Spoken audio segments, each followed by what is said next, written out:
and just if Duke can just get a solid foot on the ball after that, it's a goal. And obviously plenty of time for Duke to get a goal, but I think already, Ella kicking the post, you can see that frustration will start to set in here. They want to get one before half. They don't want to be in half tied 0-0. Here's Ncaa with under 15 and a half to go. That one played all the way through, and now the Redbirds with possession.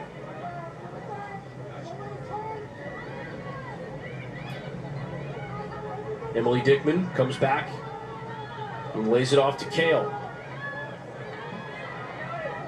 And that one's played all the way back to Proctor. E.J. Proctor at the top of her own 18-yard box. Let's see if Duke will be able to just kind of jog into the Illinois State half here, and it looks like yes. They're still confronting Duke's attack at about 40 yards from their goal, which is incredibly deep. That's this is kind of what I was talking about, where if you press a little higher, although that might seem counterintuitive, maybe it does help you defensively because Duke isn't able to just kind of walk into your half of the field and really dictate. I mean, from this position here, Olivia Earlbeck can put a good service into the box, and they haven't had to work for it at all to do so. And I just wonder, like you said, and I completely echo what you're saying, neither of us has coached an undefeated team since September 8th, so we're not trying to tell Coach Eric Goals how to do his job. However, as I just sort of wonder aloud, and you as our expert and former college soccer player, I wonder what your thoughts are. And it sounds like there's a little bit of you that agrees, but at the same time, maybe this is the game plan temporarily, and they'll go into something else as the offside flag is up for Tony Payne once again. Yeah, well, I just think when you sit that deep, I mean, you have if you do win the ball, you have 70 or 80 yards to go on a counterattack, and I mean, that's just kind of unrealistic to really get a great chance out of it. So you kind of eliminate all the chances that you could create from winning any passes in Duke's half. Those are gone once you just let Duke walk into your half. So any attack you have is going to have to go 70 yards. Stevens with another quick turn. Gets it onto her left foot, plays it back to Morgan Reed. Duke with a couple of runners in the box. Reed sends that one in. It's flicked on once again. This time it's an Illinois State defender with the first head on it. Zerwinski chases it down, and Duke will have the throw-in. Yeah, those are good balls into the box there by Morgan Reed. I think Duke should look to have someone on the far side, likely Christina Gibbons or Mia Zhao, kind of holding their run at the back post to kind of see if anything gets flicked on, because those balls are coming in super flat, and usually the first header is going to be kind of flicked on, and if they can wait for that, they can get a great chance on the far post. Under 13 minutes to go. All Duke thus far, 14 shots to none. Not overstating it to say the Blue Devils have dominated as Earlbeck sends that one high at the crossbar once again. We've seen that, as you said, Jared, 3 or 4 times now by Duke. Yeah, I think it's just a bit antsy by the Blue Devils, and there's a lot of fans here. They want to score an incredible goal in front of the fans as well, so that's a bit of a factor in there as well. Yeah, talking to Earlbeck earlier this week, she said that anything within 30 yards she feels like is within her range, and she doesn't pretend that a 30-yard strike is as high percentage as something else, but she's also very capable of striking the ball on goal from that distance, and there you saw her just about that 25, maybe 30-yard range, testing out, or trying to test out Haley Smith. Here we see an opportunity for Illinois State. So for everything that Duke has done here in the first half, we're under 12 minutes to go. Illinois State's barely seen this side of the field. Now a set piece, maybe they could make something happen.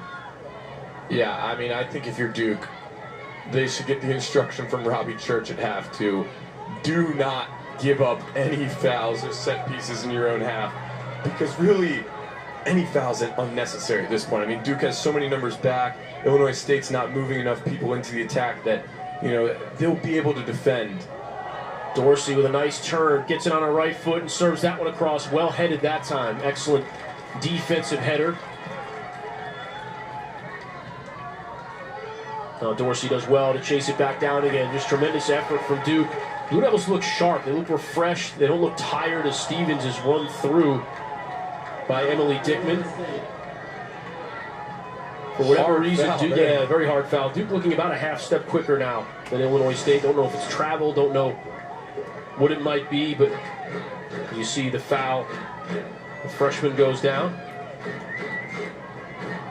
Miller getting ready to serve this one in.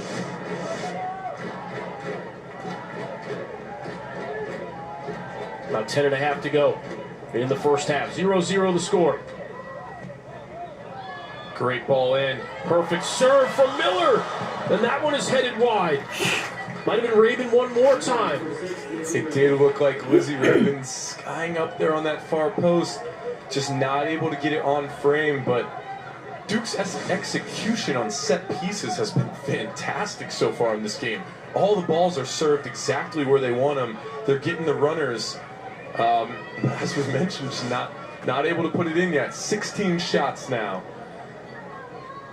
I'll tell you right now, if Illinois State can get to halftime, it's 9 minutes and 51, now 50 seconds away. With this being a scoreless tie, that will feel like a win of the highest order. They have been under assault since the opening whistle, set pieces, headers, goal line saves. It has all happened in their defensive end.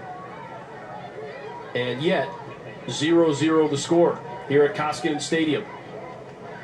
Yeah, I mean, they'll definitely feel happy about not conceding, but I mean, you know, usually when you play and you kind of let the team have the ball a lot, you know, you're playing for the counterattack and you're playing for like those few set pieces you create. But if you've done 0 of that, I mean, I don't know, you definitely, you haven't lost the game yet, you haven't given up a goal, but I mean, I gotta wonder like what kind of confidence they have in this halftime, because I mean, the set piece and counterattack style of play, which is, you know, a definitely legitimate style of play that plenty of teams decide to play, but they're getting none of that. So it's literally just defending.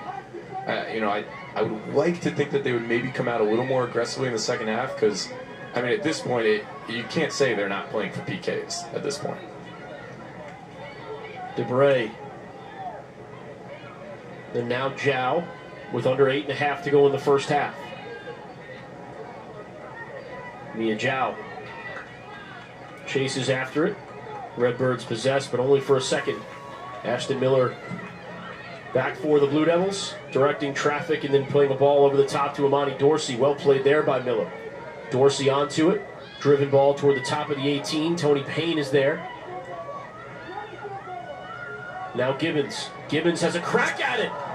A nice save that time by Smith, especially not to give up a rebound with Ella Stevens on the doorstep. Yeah, great first ball there by Ashton Miller to Amani in the corner, and a good cutback to the top of the box. It's good offense from Duke, no question about it. Just, you know, they're still just kind of waiting to find that first goal, but they're playing well, I think, no doubt about it. 17-0 in the shots column. But more importantly, particularly if you're a Redbirds fan, 0-0 on the scoreboard. You know, those that are following on NCAA.com, maybe with the live stats, just seeing the score, have no idea what this game has been like. But the Blue Devils have not found that final ball. Nicely played that time by Jarsenbeck to keep that through ball from finding its target in Tony Payne. You know, Jarsenbeck, the MVC Defensive Player of the Year, showing a bit why they are really the anchor of this Illinois State defense.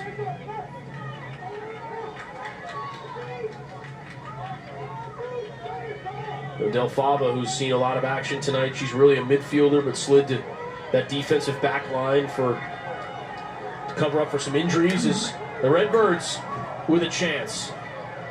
And Rabin is first to that one. Better play by Illinois State there. They connected about, 10 passes in a row there, which is pretty good. They were able to, keep possession with their defenders and then break the first line of pressure from Duke. And that's probably the first, that's the most possession they've had at any moment in this game. So better stuff from Illinois State there. They definitely want to try to build on that. Interestingly enough, Illinois State has not subbed. Duke has only subbed one time with 6 minutes to go in the first half. I think that's interesting after seeing all the substitutions that we saw in game one of our doubleheader. Neither of these teams going to its bench as of yet. E.J. Proctor sees the soccer ball for the first time with her hands. Just under 6 to go here in the first half. Yeah, and I think on the Duke side, that's probably Robbie Church a bit nervous about them not having scored yet. I think he wants to leave his best players on the field because, I mean, he's well aware that Notre Dame lost 0-0 and or tied 0-0 and then didn't advance on PKs in that first game. And, you know, that thought is definitely in the back of coaches' minds. So I think Robbie definitely looks like Cap Donald potentially might be coming on here, but, you know, Robbie knows that nothing's a given. Here is Ncaa. Just an outrageous amount of speed into the 18-yard box, and that one is chipped wide of the net for a goal kick. Ncaa, a track star, in addition to being a soccer star during her prep career, has to be one of the, I would think, 5 or 10 fastest players in the country. As McDonald checks in for Ella Stevens. Stevens, the freshman, will take a seat for the final 5 minutes of the first half. That's such a luxury to have that burst of pace from a wing back in Ncaa. I mean, when you get her up into the attack, she's a threat to go by defenders, and you also just have the comfort of knowing that you're not worried about your wing back getting beat around the corner on defense, and that allows everyone else a lot more freedom. Center backs. Well, Cat McDonald comes on. That one's deflected by an Illinois State defender. Looks like it might have been Brooks Sizek. Another corner for the Blue Devils. The first 3 or 4 they've had. I'm not sure how many. I guess corners. This is the 5th corner. The first 4 are all very dangerous. So here's Dorsey with some space. Corner of the 18 extended. Chips that one far post. Punched away, but not nearly far enough that time by Smith. Redbirds defense after it. Earlbeck trying to clear up some space. She can shoot from that spot. Turns. Good gang defense that time by Illinois State.